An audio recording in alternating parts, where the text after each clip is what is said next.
Mission 26 এই কোর্সটা নামানোর পরে বা এই প্রোগ্রামটা নামানোর পরে আমি অনেক স্টুডেন্টের যে প্রবলেমগুলো পেলাম সেগুলো সত্যি খুবই মানে স্পর্শকাতর এবং টেনশনেরও।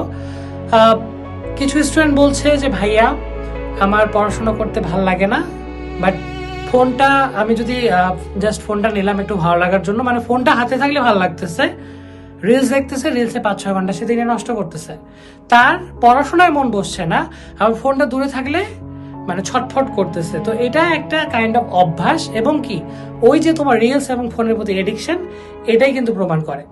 তো ভাই এখন কি করব, রাইট? প্রথম কথা, তোমার একজন মেন্টর থাকা খুবই আবশ্যক। কেন বলছি?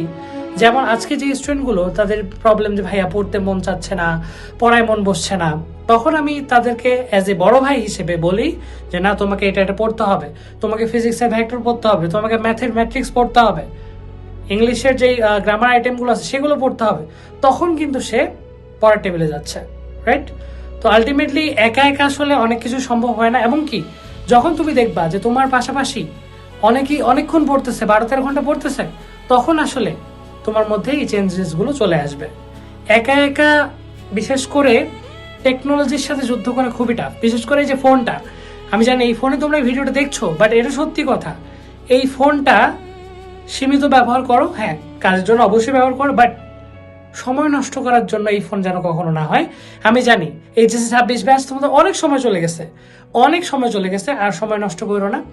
আর যদি রিফাত ভাইকে বিশ্বাস করে থাকো, আমি বলবো না তুমি আগে স্টুডেন্টদের কাছে শুনতে পারো, বা আমার যে ভিডিওটা আমি যদি একটু দেখাই, যে আমার যে ভিডিওটা আছে, এই ভিডিওটা জুন এইচএসসি পরীক্ষা কি করবা, 60 দিনে কামব্যাক, বা এই যে আমার বাংলা ভার্সেস রিফাত, এই চ্যানেলটাতে সার্চ করলে কিন্তু তোমরা এটা পেয়ে যাবা।